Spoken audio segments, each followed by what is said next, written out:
back to another episode of The Marathon. My name's Mare, and today I have what I hope is a really comforting video for you and a helpful video for you, or maybe if you haven't lost someone but you know someone who is and you want to support them, or you want to pass this video on to someone who is suffering or who has lost someone. I hope that it is helpful. My name's Mare, and I like to say life's not a sprint, it's a marathon. I'm really excited to say that today's video is in partnership with Kettle Valley Memorial. They are a full service funeral provider in Penticton, and one reason why I was really excited to partner with them is because they are very committed to helping people, not just when they've lost someone and then going through what can be, you know, an awful time of planning a funeral. I know from personal experience, but they're also very committed to helping people once the service is over. So the aftercare, all the paperwork, all the legalities.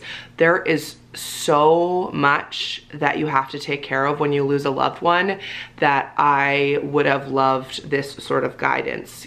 They take care of everything, and then they are also very committed to making sure that someone gets help. So whether it's grief counseling, they also hold death cafes where it's a safe space for people to come and talk about losing someone or knowing someone who's lost someone. There's this sort of weird thing that death is taboo and we shouldn't talk about it, yet we all lose people, unfortunately. And I love that Kettle Valley Memorial is so committed to kind of taking away the stigma, and they really are approaching it with like a modern, fresh way. And so I'm thrilled that they're sponsoring today's video. I'll put all of their links down below. Today I wanted to talk about grief and the holidays. And if you're new to my channel, first of all, welcome. I wanted to wear my Santa sweater. It says, I'm a believer. This isn't just gonna be like a down in the dumps kind of video, because you can celebrate the person you have lost around the holidays as well. But a quick backstory for me on why I feel that I am someone who is able to give you these tips that will hopefully be calming and helpful, whether you've lost someone or you want to support someone who's lost someone, is I've lost two very important men in my life. My dad passed away when I was 19, and that was in 2002. So I have now had, this will be 17 Christmases without him. And in June of 2017, my husband Jeremy took his life. So I now have, this will be our third Christmas without him. The holidays can be awful, and you just want them to pass without you having to even notice them when you've lost someone, and I totally get that. And I wanted to just start this video by saying, that's fine. There is no like rule book or handbook when it comes to grief and the holidays. I'm just gonna give you some things that have helped me personally, and I hope that they'll help you as well. So the first Christmas after we lost my dad, we were at a loss of how we would even manage to have the day in the calendar approach, because Christmas was totally his thing. He loved it. He was such a little kid when it came to Christmas. One thing that we did that really helped us was we just did away with Christmas morning, and we opened our presents after dinner. And that was something I found that really helped to kind of just like take ownership of the day and make it what was most comfortable for us. So that would be my first tip, is no one has the right to tell you that you have to do Christmas. You have to, you know, do this on Christmas Eve, and then you have to keep tradition, and you have to do your stockings, and then you have, like, you do you. You do what is comfortable for you. You do what's going to make you be most at ease and most at peace, and basically whatever you can do to just get through the day. Please don't feel like you have to go to every single social engagement. You have to go to every party. The first Christmas after I lost Jeremy, I honestly, if I went to a party, I don't even remember. That's how like much of a fog it is for me. I chose to just be around a very tight-knit group of people, and that goes into my next tip. Make sure that you surround yourself with people that you can be honest with. You can say to them, like, I am struggling. I can't put on a happy face, and I can't watch all the same Christmas movies that we always used to watch together and go to all of these social engagements just because it's expected of me. I'm struggling and I'm having a hard time, and I am so fortunate that I have people in my life who are like, just do whatever you need to do. Whether that means you don't go to anything, or you don't want to be by yourself so you go to everything, whether it makes you feel good getting all dolled up and getting your hair done and putting on a full face of makeup and just having some sort of normalcy, that's fine too. You don't have to stay home in your pajamas. Like, again, you do you, and make sure that you're telling people how you're feeling. It's very important that you let people in. I have struggled with not wanting to be a burden and not wanting, like, I already feel like everyone's already going through so much, or Christmas is so busy, or everyone else is so happy. They have their typical family traditions and everything that they're doing with their kids and their spouses, and I don't want to ruin that, and I don't want to infringe on that. But let me tell you, if you have the right group of people around you, you'll never ruin Christmas for them. They will want to welcome you in, even if you just sit on their couch in your onesie with no makeup on and you don't want to do anything, you just want to be around other people. Please make sure that you tell people how you're feeling. It's so important. Something that really helped me with my dad passing away, and I've mentioned this before, is reminding yourself that it's just a day. It's just a day on the calendar. You will have more Christmases. It will get easier, I promise. I don't mean to sound like corny, but it will get easier. So you don't have to put pressure on yourself to think like, well, if I, you know, don't do all the things this Christmas, then like, oh, I've ruined it. You're gonna have, hopefully, 50 more Christmases. So it's okay for you to take a beat and take a pause for a year or 5, whatever you need to do that's going to work for you. Something that really helped me the first Christmas after my husband passed away is I could not bear the thought of getting out all of my Christmas decorations and decorating my house myself, but I also couldn't bear the thought of not having a decorated home. So what I did is I invited a bunch of girlfriends over and I said, I'll provide the wine and the food if you could please come and help me decorate. And it was so special. They made sure that ornaments that would upset me were kind of like tucked away for another year, or at least prepared me like, okay, these are all the ones that say were Jeremy's or were, you know, sentimental. Like, do you want to see these or do you not? And it was so helpful. So if you have a friend who's lost someone, maybe offer to do that. Like, do you want me to come over and just put up your tree while you sit on the couch and, you know, have a cup of tea or a glass of wine or something? And, you know, if they don't want to watch the Christmas movies, that's fine. Put on their favorite TV show, or they don't want to listen to the music, because it can be really triggering and really difficult if you've had, you know, Christmas with that family member for so many years. So just, it's okay to think outside the box, and it's okay to ask for help. Another tip that might be helpful for you is thinking of a way that you can commemorate them or you can celebrate them during the Christmas season. And something that's always been really near and dear to my heart, that's really helped my healing, is I realized that in helping others, I would help heal myself. And so I learned this soon after my dad passed away. It was actually the impetus for my career in radio, which I go into full detail in my book, Finding Your Cape, which is coming out in January.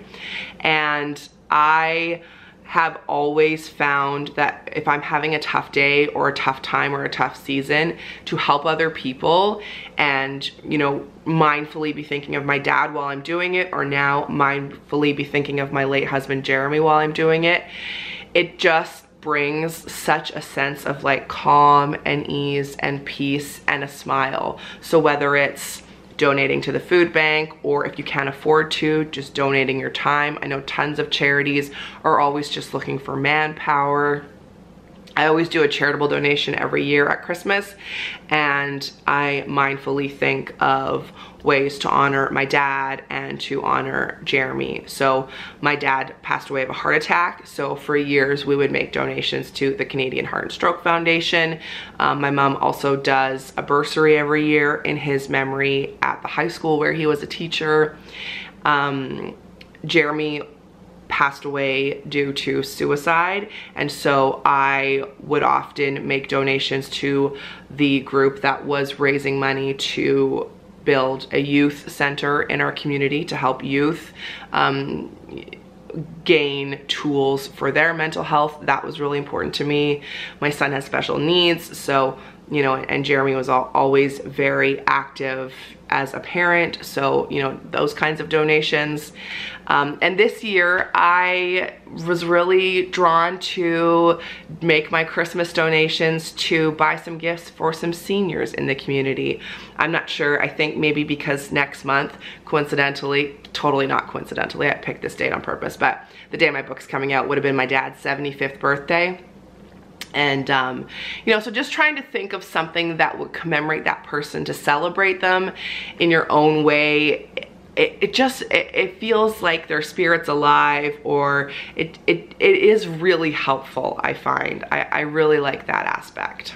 Now this is a bit of a weird one, but I want to mention it anyways, because if you're watching this video and you've lost someone, it may be something that you're grappling with. For years, I felt that I had to go to the cemetery to visit my dad, and I would feel a lot of guilt if I hadn't been for a few months. And then I realized, like, it doesn't matter. You can go to the cemetery and visit their gravesite every week if that brings you comfort, or never if that brings you comfort. You do you, whatever is going to be special to you. I do like to go visit my dad on his birthday. Often I will go up at Christmas. I often will go up and visit my late husband's gravesite. I'll take our son as well and switch out, you know, whether it's like fall flowers or maybe like a poinsettia or something like that. But taking away the pressure of you have to go. You don't have to. They live in your heart. They live in your day-to-day. Like, I see Jeremy and our son Thomas all the time.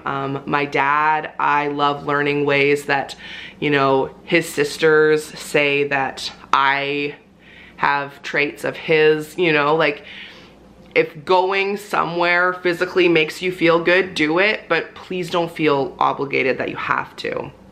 One thing that was really helpful to me after I lost my dad was my boyfriend at the time. His mom said to me, you know, I've heard that it can take 7 years before, you know, your grief eases up. And some people might think like, oh, that was terrible. Like, now I got 7 years of this. But honestly, it helped me, because I didn't feel like, why am I still upset? Or why is this still bothering me? And it didn't take 7 years. 17 years later, I still miss him all the time, and I wish he was here at Christmas, and I wish that he would have met my son, of course, and you know, 1,000,006 reasons that I wish my dad was still here. But what it did is it just gave me the grace of time. It wasn't like I had to feel better. The first Christmas without Jeremy basically is just a blur. Like, I vlogged it, but I don't really remember much of it, except our furnace breaking on Christmas Eve. To be honest, that whole, like my mom says, like, I had a hard time carrying a conversation. You know, obviously it wasn't a good year. And then the second year, so last Christmas, I was blown over that I was still so upset. I vividly remember I was out for lunch with my friend Tracy, and I had my first ever panic attack, and I literally thought I was dying. And it just came out of nowhere. So the reason why I'm saying this is I really want you to know, when it comes to the holidays, it's okay to be upset. The first year, the second year, the 5th year, the 17th year, 30 years later, that's okay. Grief, as I've learned, comes in waves. There's no guidebook to it. Everybody is totally different. So whether you're still upset or you've come to peace with it, that's okay. And if you've come to peace with it and then 5 years later, suddenly something happens at Christmas and you're triggered, that's okay too. I just want us to give ourselves grace and give our families grace. You know, so if I say I'm doing better one Christmas than my mom or my sister or vice versa, that's okay. We just support each other. It's not a race.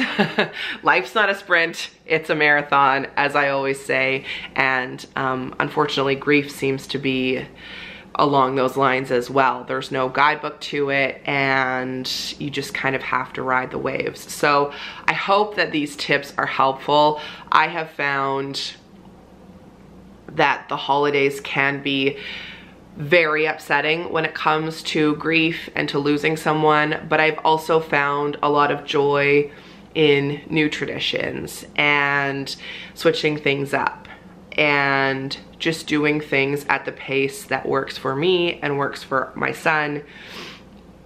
That seems to be what has been the best for me. So decorating a little bit less, having way less presents, but instead doing things and just giving myself a beat to check in. I've booked therapy for next week as a check-in just to see, you know, how things are going. And I appreciate the friends who still check in on me. I worry sometimes that people are like, oh my gosh, like this is your third Christmas, are you not over it? But the people who are close to me and supportive, no one's saying that. Like, it, you know, there's no guide, there's no timeline. So thanks again for watching this video, and I wanted to thank Kettle Valley Memorial for partnering on this video. Again, I am just so grateful that a business like theirs exists that wants to help people, whether it's pre-planning for their arrangements or helping people who have lost someone, and then still doing that follow-up and that aftercare, because I mean, the shock of planning a funeral is horrific, and it's not really something I don't think I've talked about much on my channel, but one can assume. And so it's nice to know that there are professionals like Kettle Valley Memorial that are coming from a place of comfort and experience, and then wanting to make sure that you're okay, you know, in the months following as well. So again, I will put all of their links down below. If you have any more questions about grief and the holidays, or just grief in general, any other videos on this topic that you'd like me to make, I'm happy to make them. Thanks for watching. Life's not a sprint, it's a marathon, and I will see you tomorrow. Bye.